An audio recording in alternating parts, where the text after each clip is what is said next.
Yo, unang-una, sorry nga pala kay Sir Gio Ong.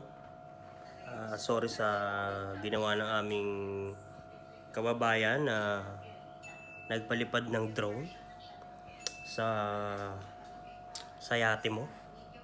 At alam namin na mali yun. So, kami na yung humihingi ng pasensya sa'yo. Sorry. At alam mo yun. Sa mga hindi nga pala nakakalam, nagalit nga pala si Gio Ong dito sa post na to. Ayan, basahin nyo yan. Makikita nyo yan dyan. Kung saan binidyohan yung yate ni Gio Ong. Kasama yung maleta ko doon. Hindi.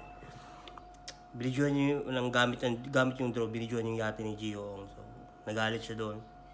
Mali yun. Sobrang mali nun. So, nahihiya ako. Ako yung nahihiya dahil, syempre, taga dun ako. At gamit yung salitang mangyan. Nakakahiya kasi yung mangyan is hindi yan basta-bastang pangalan o salita. Malalim yan. Ang mga mangyan ay napaka-respetado sa lugar namin. Mababait sila, mabubuting tao. At yung pangalan na yun ay iniingatan namin.